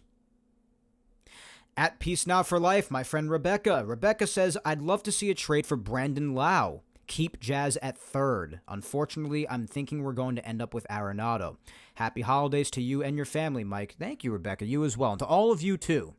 I was going to end the show with saying everybody have a Merry Christmas and a Happy New Year, but regardless, I guess I'll say that now in spirit of what Rebecca just said. But yeah, Lau's another interesting choice. Some other people were saying Nathaniel Lowe as well on the Rangers. Some people were floating that name around. So there's a bunch of names being thrown around, for sure.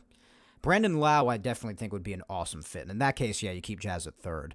And both he and Nathaniel Lowe should be out of the discussion because he's the first baseman and the Yankees just got Goldschmidt. But just since I had mentioned, people were mentioning Lowe before the Goldschmidt signing, both he and Brandon Lau are also lefty batters as well. So you'd also be adding more lefty bats to the lineup, which is always appealing. And I'm not sure how many of you might recall either, but at the trade deadline, I was really supporting the Yankees going after Lau as well. I really wanted him on the team. But, yeah, we'll see. I think Arenado's more likely than that, but I certainly wouldn't have a problem with Lau. I would not. At NYY_Watcher says, I think a big third base signing or trade, and hopefully it's not Arenado. Yeah, that's that's what the general consensus seems to be. Next, we have my buddy Spencer at Musician DMD. My good buddy Spencer. I hope you're doing well, Spence. Spencer says, I have the strange feeling that the Yankees are going to land Japanese pitcher Sasaki. It's only a feeling.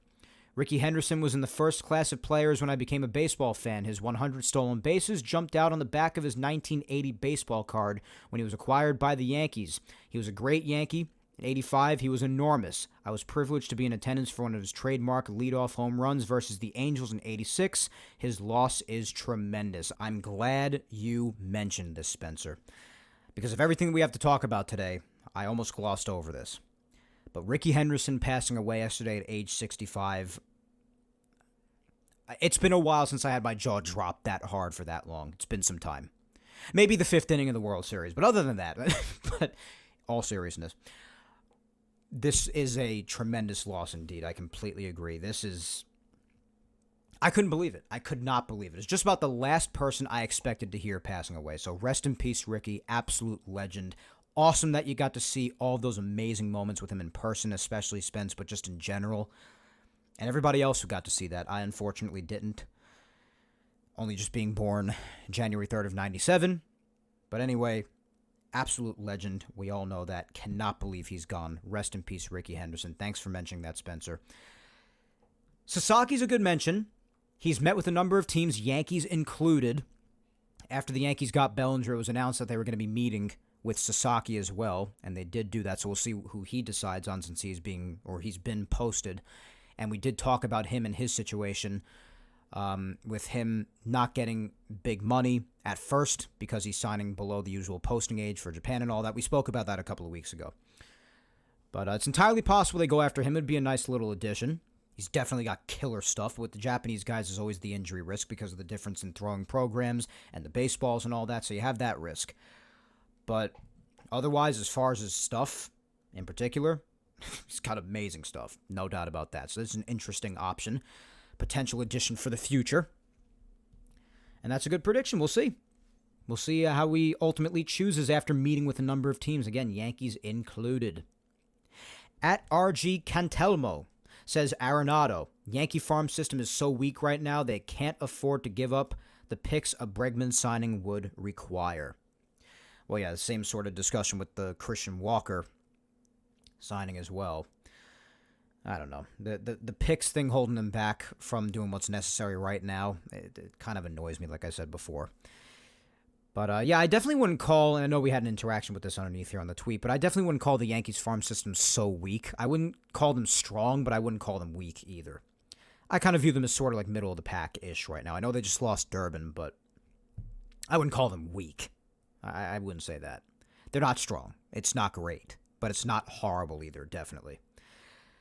But it's likely to be Arenado. Likely. At NYY, Bobby says, I think they'll trade for Arenado. Yep, another one. At eDalf63 says, another left arm for the bullpen.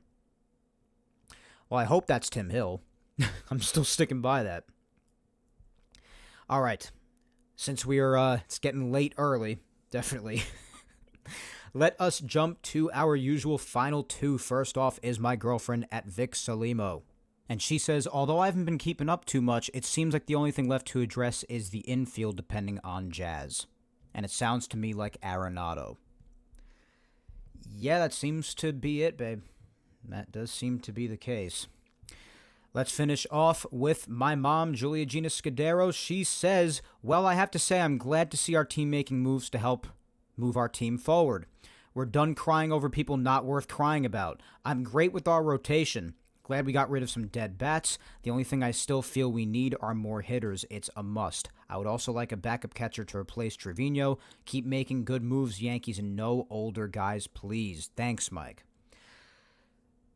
Well, you must not be too happy about Goldschmidt. And you will not be happy about Arenado if that happens. So I get that from that. But as far as backup catchers, it seems it's going to be Alex Jackson and or Escara. Wow, that really seems to be the deal. I definitely agree that, I'm fine with our rotation, especially after Max Fried. I think it's awesome. And yes, some dead bats. That's definitely the case. Like, as much as I love the guy Rizzo not being here anymore is big. Verdugo hopefully never coming back. Also very big. I saw some people wanting him back before the Bellinger signing, and I just had to question whether or not brain trauma was involved in such statements, but nonetheless, thankfully, that didn't come to fruition. But Verdugo's bat being gone's a big deal, and despite, I know a lot of people will defend him, and listen, I gave him all of his due credit because he deserved it with how he did the last couple of months of the year into the playoffs, with how great Gleyber did. But we all know how Gleyber's bat was more often than not, and how inconsistent it was a lot of the time in his last handful of years on the Yankees. So you won't have to deal with that or the lack of fundamentals or defense from him anymore. Just sorts of, like I said it before, the good thing about it seems like this offseason heading into next year, a lot of the riffraff was done away with. A lot of the nonsense, lots of poor fundamentals that you saw bite the Yankees in the ass in the World Series in Game 5. I know a couple of those things were two things you really weren't expecting at all, but it's just an overall mantra of the Yankees being their lack of fundamentals. And a lot of those faults that you saw from players like that and others in recent years past, a lot of that's done away with going into next year, thankfully, I feel. So that's one thing that's a huge plus. Like getting guys like Bellinger and Goldschmidt, regardless of how you feel about Goldschmidt, these are players who are fundamentally sound. When you talk about what has left the team since 2024 and what the Yankees have gotten and what they still might get. That's just the fact of the matter. So I agree with all that sentiment, Mom.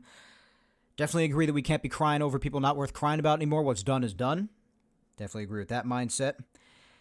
And we'll see what's going on going forward. But yeah, hitting's got to be the concentration. You are right about that, except for maybe reinforcing the bullpen a bit more by re-signing a lefty again like Tim Hill. But otherwise, I am in agreement with you and many of the other replies I got today. And I thank all of you very, very much for all of said replies and for listening to yet another marathon off-season episode of Yapping Yankees, guys. Episode 246, and that is all for it today. But just a quick couple of reminders, the usual reminders before I head on out today. Remember to follow me on all social medias if you do not already. Facebook fan page, Mike Scudero NY. My Twitter or X is at Mike Scudero. And my Instagram is MikeScuds97. Follow me on all of those if you do not already. Be sure to also subscribe to Yapping Yankees on all 4 of the platforms it is available on. That's YouTube, Apple, Spotify, and SoundCloud. Like, subscribe, comment wherever you may be listening to show your love and spread the word. And if you have time, then listen to any of the past Yapping Yankees episodes you might have missed, my friends. Episode 1 all the way up to episode 246 today. All 5.5 years worth of Yapping Yankees can be found on Apple, Spotify, and SoundCloud. But if you are a YouTube listener solely, then that is completely fine as well. Episodes 34 up to today's episode 246 can be found on there. But once again, I thank you 3,000 for listening to me yap today. As always, my good friends, I have been your host, Mike Scudero, and we shall yap again. Well, again, it kind of depends on what happens. If something big happens again this coming week, then it'll be next Sunday for what will definitely be the final 2024 episode. But if nothing does happen, we are off next week, then this is the final 2024 episode, as I said at the open of the show. And I'll be yapping with you on January 12th in the new year, after Christmas, after New Year's, after my birthday, when I turned 28 years old on January 3rd. But regardless of when I do give you that episode, I'll be coming at you with episode 247 of Yapping Yankees. But until then, all the usual things, hang in there, be patient, stay safe, look out for your loved ones, and go ahead and kick life's ass this week like you all always do such a great job of doing, my friends. I just know you do. And if this is, in fact, the final 2024 episode, but regardless, since Christmas is in just 3 days, regardless of what happens this coming week, I do want to wish every single one of you a very Merry Christmas. If you do celebrate, most people do, but in case you don't, then a happy holidays to you nonetheless. Have a happy new year if I do not talk to you next Sunday. Please have all the fun that your little heart desires, but please stay safe, make good decisions. I don't mean to seem like the lecturing adult, but someone has to be. So please just have as good of a time as possible, but as safely as possible. But again, please have a very Merry Christmas. Happy holidays to each and every one of you. If I do not talk to you next Sunday on the 29th, then please have a happy and safe new year as well. We shall see what else our Yanks do. And we'll just have to yap again in 2025 when I'm also officially 28 years old, my friends.